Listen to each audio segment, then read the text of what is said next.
Good morning. It's certainly a pleasure to be here today to talk to you about Nestlé Beverage. It's a division near and dear to my heart. I've been here, next month will be my 28th anniversary with Nestlé. And I started in marketing for the first 16 years on these very brands that are now incorporated into beverage for the first 5 years of my career.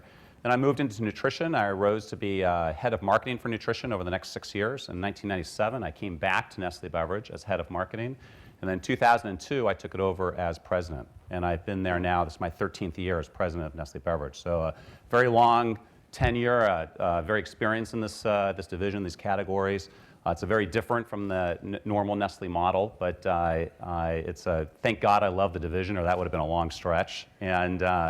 But I'm really excited to be here today to talk to you a little bit about the division. Our role in the portfolio is growth and high growth, and we're extremely accretive to the organization, very, very profitable.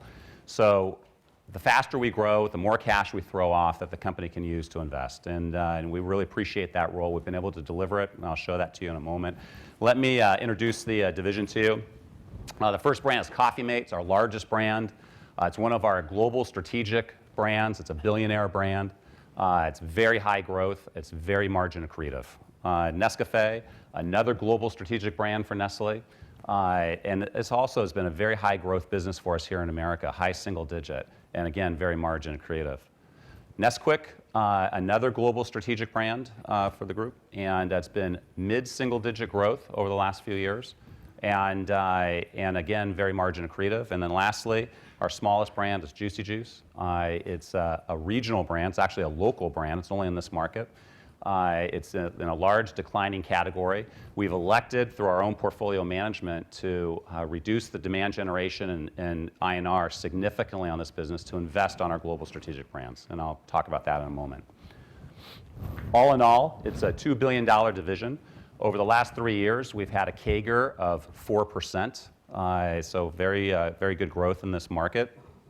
And actually, if you look at it, there's the 4% CAGR. If you look at it, just the strategic brands, the 3 global strategic brands, we've actually been able to grow 6%. And that's about 80% of the portfolio. So the vast majority of the portfolio is growing at 6% presently.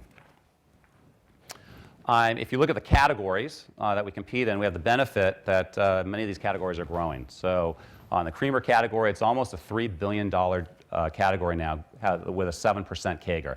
Very on trend. I mean, consumers are really investing in the quality of their coffee. They look for new experiences. They do not treat coffee as a routine beverage as they did 30 years ago. So very, very on trend, and again, high growth. Soluble coffee and mixes, $1 billion category and growing. Low growth, 1% growth, very concentrated, few players in this category. We're taking the lion's share of that growth and exceeding that growth, actually, and we'll show you that in a moment. And then flavored milk, $2 billion division, growing modestly, or category growing modestly at about 3%. Very, very fragmented. Now, we have a unique setup in this category in the sense that we're the leader in ready to drink, and that's a high growth segment of this category, and we're the leader in powder, and that's a high profit segment. And so the two work really well together, and we're the only competitor that has that dynamic. And then lastly, shelf-stable juice, large category, $7 billion category, but showing declines over the last few years, and highly fragmented, much lower margins than the rest of the categories. We're winning in market share. So with Coffee Mate, we grew 10 basis points last year. With Nescafé, we're growing 50 to 100 basis points year on year. And so very, very significant growth on Nescafé. And on flavored milk, we're up 50 basis points since 2011. So we've demonstrated a capacity to take these large brands and these growth categories and win in the marketplace against our competitors. And then Juicy Juice, as I've stated, we've let go from demand generation and INR, and we've taken all of those resources and deployed them against our global strategic brands. If you look at our competitive and consumer trends that are going on right now, and there's many that are shaping these categories, and you'll see the activities that we're doing that are actually driving some of these trends, or at least capitalizing on them. First is with creamers. Coffee is a highly indulgent category. And some of our heavy users in the category, they account for a majority of the volume. During the season, they consume 10 or 11 different flavors of creamer. 80% of our portfolio is flavored now. Constant stream of innovation is required to be able to win in this marketplace. Increased demand for products with cleaner labels. You'll see that across all the presentations today, and that's no different than in our category. And dairy-based creamers are now showing an ability to drive growth. So if you think about really how coffee is creamed in America, you have what we used to call as non-dairy creamers, and they're primarily flavored creamers, and you have milk or dairy-based products. And a lot of people over in the milk area wanted to participate with flavored creamers, but the products didn't really appeal to them. We launched Natural Bliss, Coffee Mate Natural Bliss, all natural, 4 simple ingredients. It's been highly incremental to the category, as we've been able to now have products that appeal to dairy users. And of course, desire for mobility, which you'll see across all these categories. And it used to be where there's in-home consumption and out-of-home consumption. The trends that are now shaping some of our categories are products that are coming into the home that are then leaving the home with a consumer. And so we need to drive that. Coffee, we all know, single-serve coffee systems have been reshaping this category, and we're participating in that, and I'll talk to you about that. Greater demand for artisanal and premium coffees. Gone are the days of just wanting just a basic black cup. People really are investing in the quality of their coffee, and we'll talk about that. And again, desire for mobility. And last is with flavored milk. The product has expanded tremendously from a distribution standpoint. Sugar reduction is by far the #1 priority in this category, and we'll talk about that in a moment. And lactose intolerance, and you all follow many companies that really play in this area. And the consumer in America now has real or perceived lactose intolerant is very, very high. And there aren't a lot of products that really speak to them. So those are some of the trends that are shaping our categories, and we'll come back to these trends as a way to frame the context in a moment. We have, as you appreciate, I'm sure, following Nestlé, tremendous capabilities to win in the marketplace. In my division, leading brands. We have #1 market share in every brand that we compete, and they're great brands. And if you look at all the research that we do, high degree of loyalty, high degree of satisfaction, very much appreciated by the consumer, and that's a huge asset for us. We've built up an incredible route to market for our ready-to-drink businesses. We built a state-of-the-art aseptic facility in Anderson, Indiana. It's the largest dairy factory in the world, largest aseptic factory. We now have the capability of shipping dairy products anywhere that we want, ambient, not chilled. It's allowed us to explode our distribution. We've built up a broad distributor network. We now have 155,000 points of distribution. Think about that. 30,000 grocery stores where we normally compete. We're in 155,000. We're growing 10 to 15,000 points of distribution every single year. And then lastly is we have a constant and consistent ability to innovate. If you look over the last 20 years, we were first to market on nearly every single major innovation in the categories or segments of categories that we compete. Natural Bliss being one, proprietary flavors, taking sugar out, partnering with other flavor-centric brands and so forth, conversion to PET packaging, launching flavors, launching liquid. I mean, almost every single time we've been at the forefront. That's allowed us to grow these businesses. Very similar to all the presentations, our plans fit very nicely with the global priorities that have been established by our CEO. So the ones I will focus on are making choices, grasping opportunities, value what consumers value, and embracing digital. And in terms of making choices, and I've referenced this already, this is where we're focused in the division. Nesquik, Nescafé, and Coffee Mate grow as fast as we can.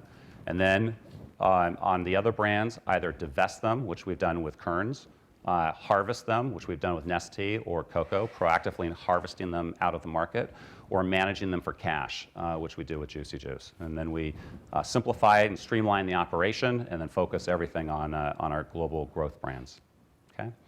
So let me introduce these brands to you. So the first one's Coffee Mate. It's a leading brand with a 55 market share, growing share in the marketplace. We've had demonstrated strong growth over the last really 15 years. On trend, very on trend segment with primarily flavoring and creaming coffee.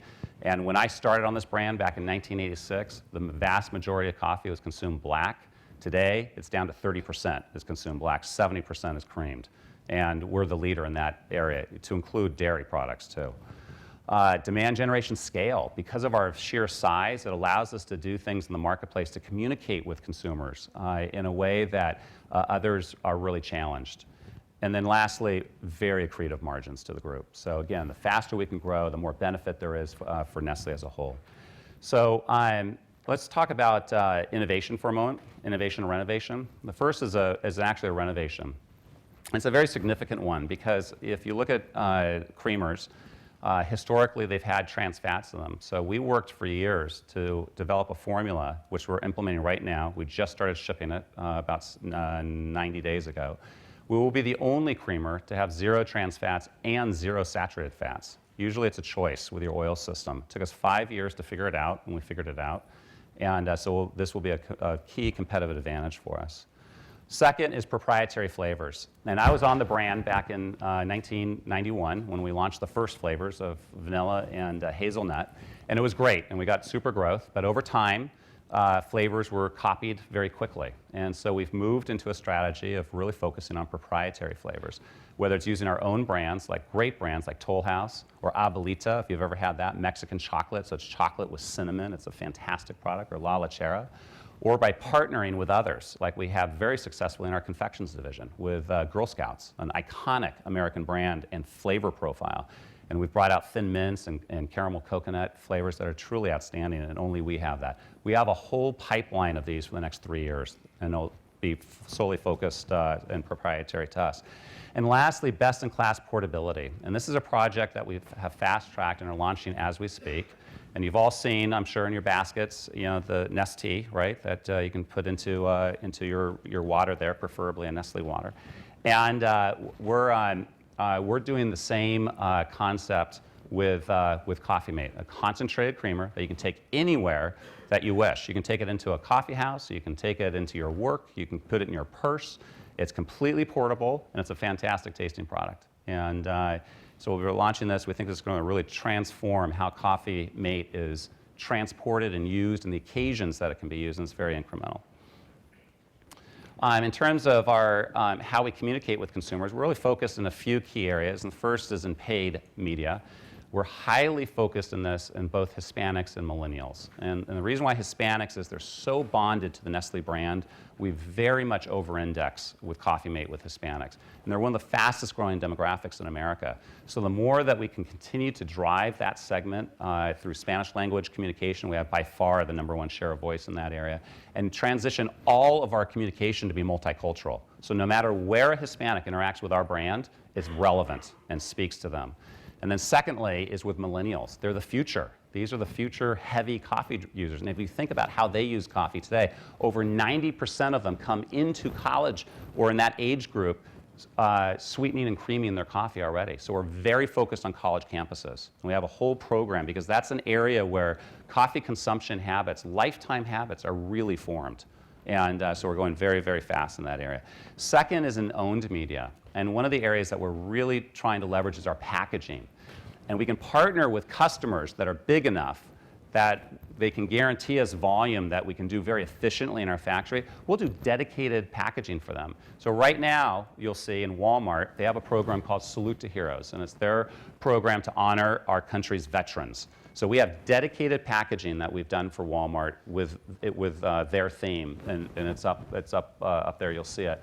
And the performance we're getting from Walmart is outstanding. With Target, they have a major partnership with David Bromstead. He's a celebrity designer. So David designed some special edition packaging for us. And that's now going all the way through Target and will be fully integrated on their digital assets, their in-store capabilities, and so forth.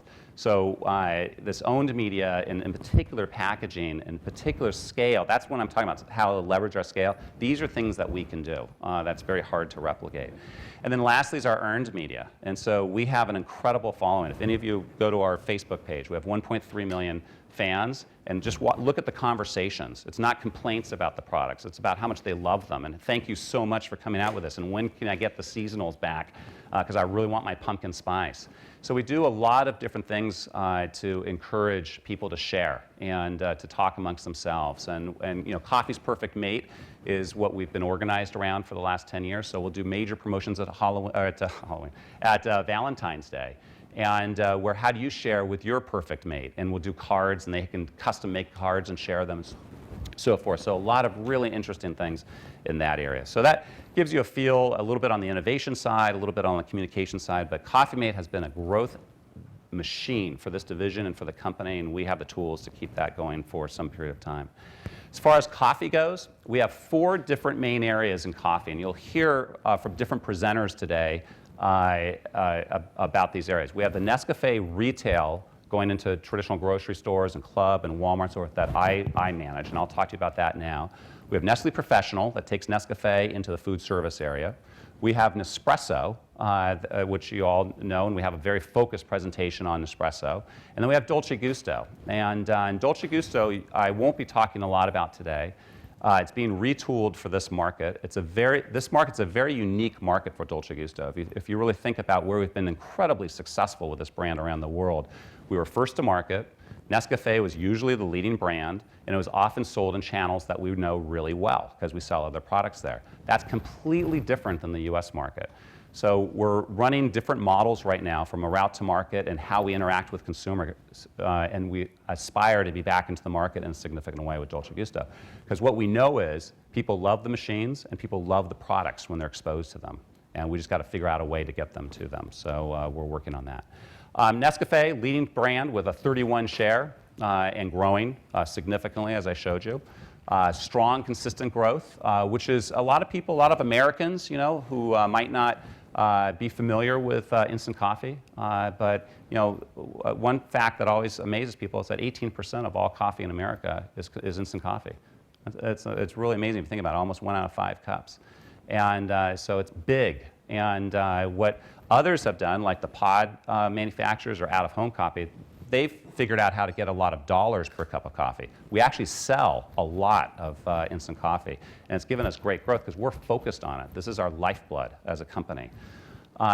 We have proven best tasting coffee. That's another thing too, is you know, if you do a blind taste test, we do all our tasting blind, and then we have consumers taste us versus everybody. We win time after time after time.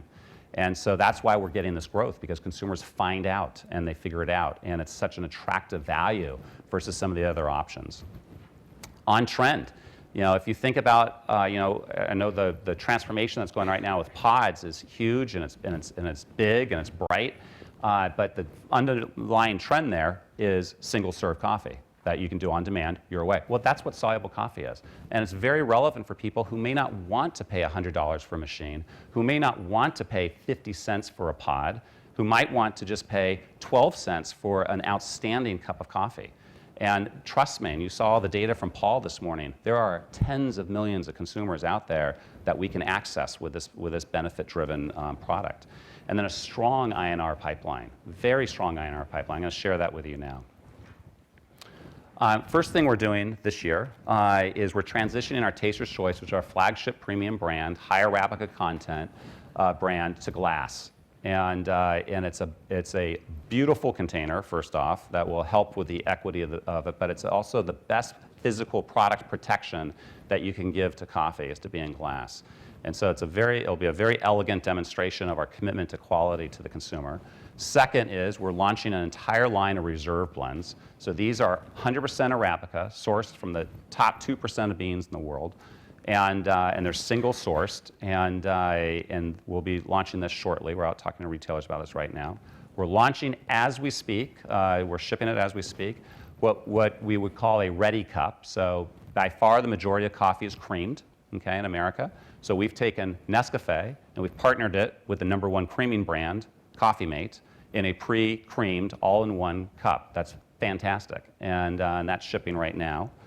And then lastly, very similar to tea and very similar to Coffee Mate, we will be launching a to-go Nescafé that you can actually put into water, shake it, and you'll have a ready-to-drink coffee, and it's fantastic. And this will be a major innovation in the marketplace. And if any of you want ready-to-drink coffee, you could just do it right now, right here, and it'll take you 15 seconds to have a fantastic cup of coffee, a fantastic ready-to-drink coffee.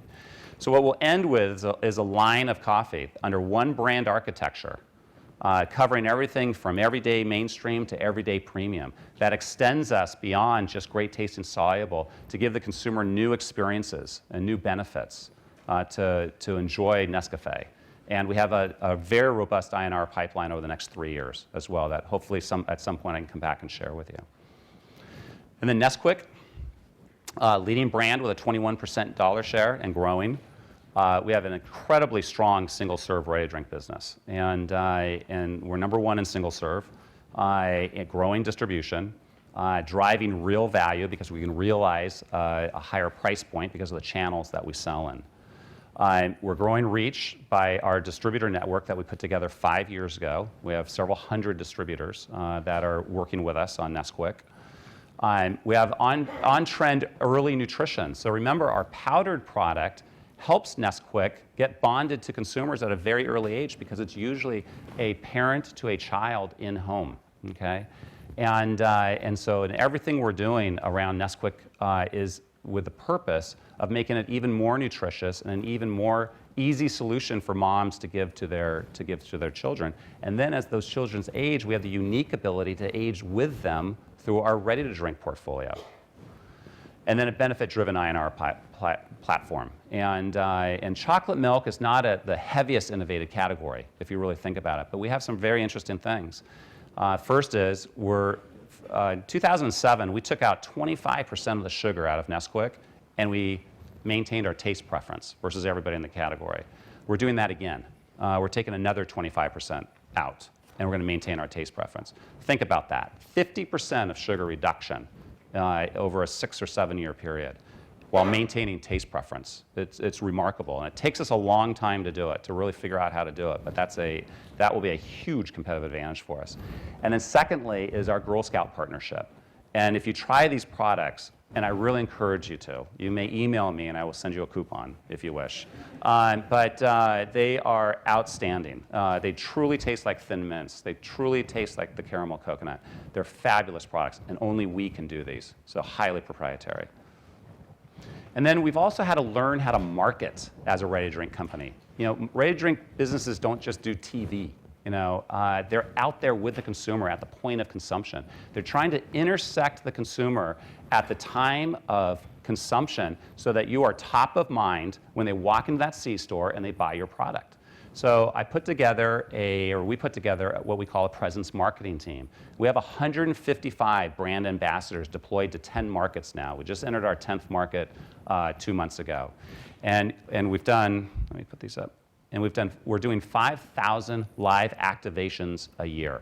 So these are events, these are activities, where we take the brand and we put them in front of the consumer in a very relevant way. And it's fabulous. And it's even led to increased distribution, where we partner with retailers to do this. We've actually picked up, what we've been able to quantify is 15,000 new points of distribution. And we've generated 45 million impressions because it gets picked up and it gets passed and shared. And it's helping us tremendously. We have about a 200 basis point differential between the markets where we've introduced presence marketing for where we haven't introduced presence marketing. So we're looking to accelerate this as fast as we can. So net, if you think about beverage, it's a high growth division, 4% in the absolute, 6% with our strategic brands. Our profit is growing even faster, 10%. And remember, we're by far the most profitable business unit in Nestlé, very high margin.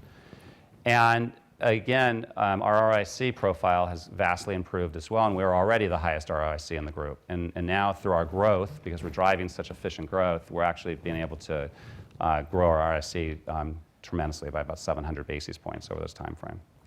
Okay. So we feel we can win in the marketplace. We have leading brands that have demonstrated a consistent ability to grow. They're very high margin, so they throw off a lot of cash for the organization. We've engaged in our own portfolio management to pair and focus the businesses. We have world-class innovation capabilities, as we've demonstrated over time. We have this aseptic operation between the manufacturing, our sales organization, and our distributor network that has allowed us to explode our distribution. And we have a global team focused and trained to win. 50% of my marketing team are foreign nationals. 71% of them have experience in other markets. So we've taken the best that Nestlé has to offer and really focus them here to help us achieve our mission, which is to grow. And that's Nestlé Beverage in a whirlwind summary. So, open up for questions. Thank you. You can see the passion that Rob has for this business. Okay, so hopefully I'll see some new hands. Yes, sir. Hi, Kartik Swaminathan, Bank of America Merrill Lynch.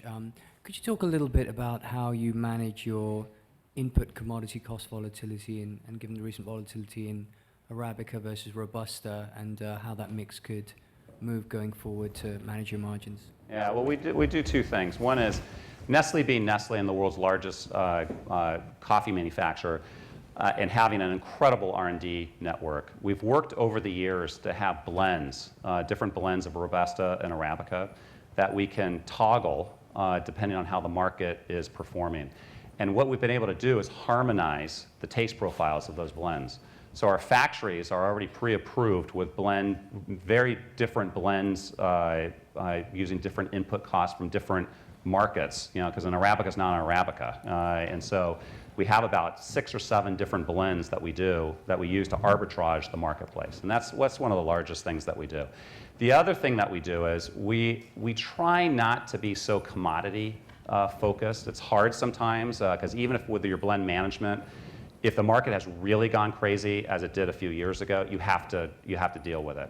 But if it's on the margin, like 3%, 4% changes here or there, we just manage it through our P&L. We manage it through aggressive cost activities, and the rest of our P&L, we'll manage it through trade spending sometimes, and to smooth it out. So if it's an aggressive run-up, we will take pricing if we have to. If it's a more modest run-up, we will use our own bean arbitrage as well as addressing it in other parts of the P&L.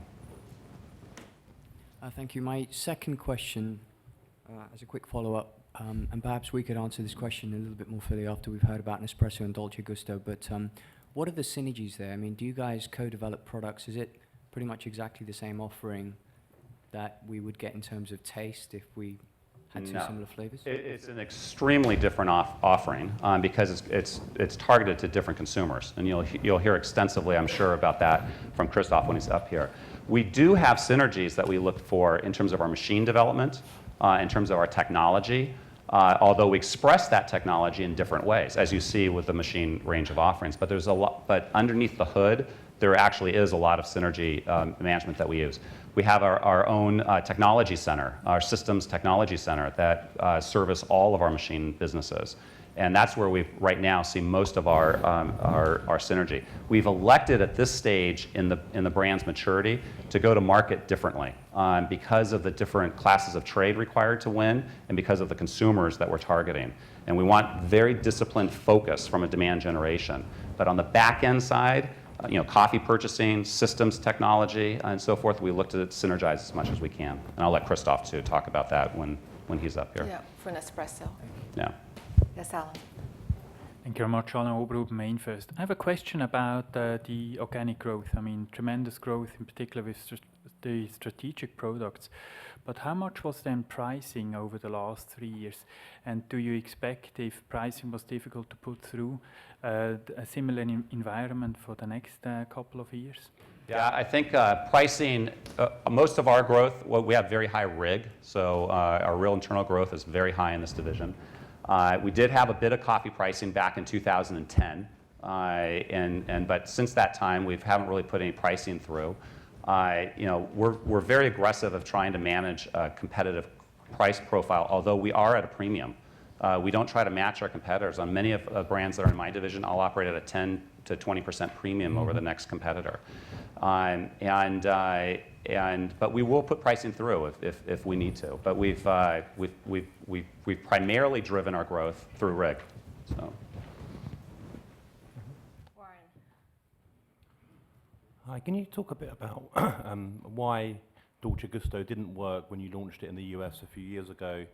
What learnings you've got from that experience, and what you'll change when you relaunch it in the US? And I don't know whether you've got a date for when that relaunch is happening, and what should we think about as a kind of realistic ambition for Dolce Gusto in the US, given the dominance of Keurig? Thanks. Well, I'll talk about the learnings, but as far as the forward view, I don't have the forward view for you today. We're working on it. And what I can tell you is we know we have a great system. We know we have great products. We've demonstrated that through testing. We've tested it versus every system in this market.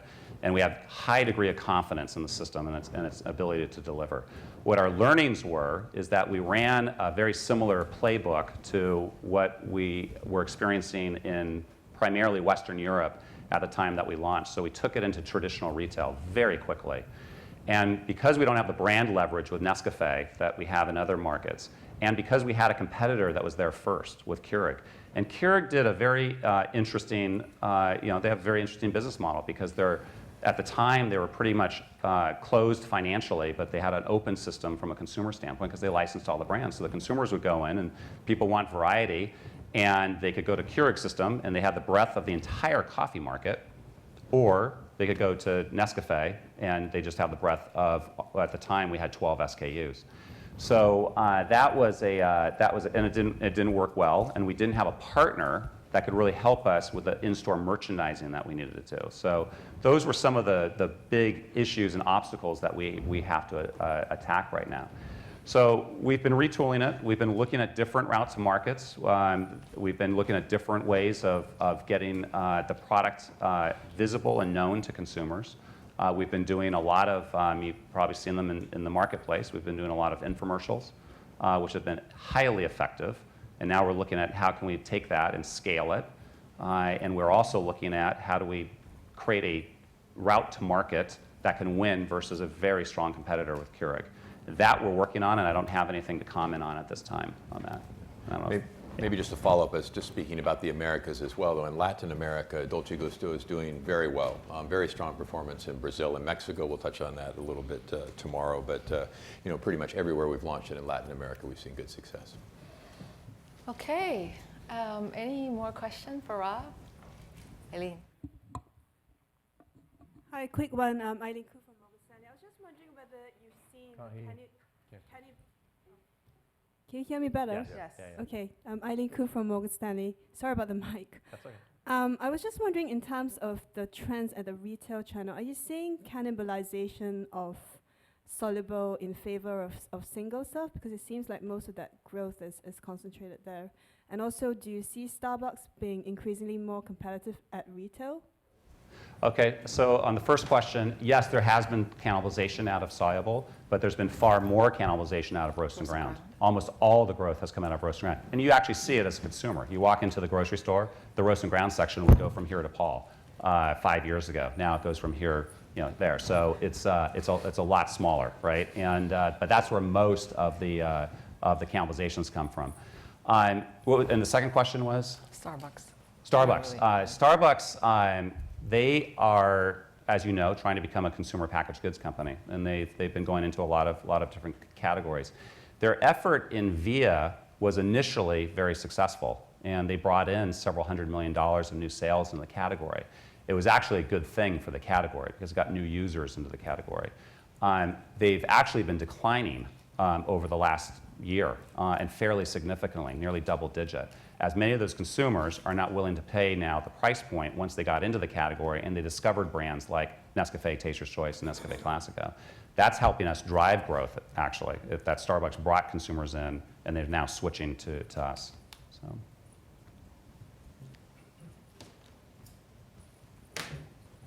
Eric Shar from Cheswell Lane. So the follow-up to that is, this is not powder, No, right? it's a concentrate. So why did you go that route to concentrate? I'm shocked. You're going to do this for coffee, not just tea, right? Correct. I'm surprised that you did this in this format, and I'm also actually very surprised at the value proposition. This says 26 servings. So why didn't you do this in powder, I guess, for the coffee side, and do it in single serve and just do it less expensive and maybe better than VIA? Because you might have gotten a little bit more margin on the powder, but because powder for many consumers is not the optimal format. It's big. Like a stick pack of powder to do what you need to do with a concentrate here, you would have a big stick pack. And if you want to do 26, let's say, powdered stick packs, you'd have a package that would be this big. And I can get all that into here. And this dissolves instantly. And again, it's very portable. So the appeal of it in our testing was that we get far more users in at a very attractive margin versus a much smaller business at maybe a bit higher margin than powder. So we went for the bigger play.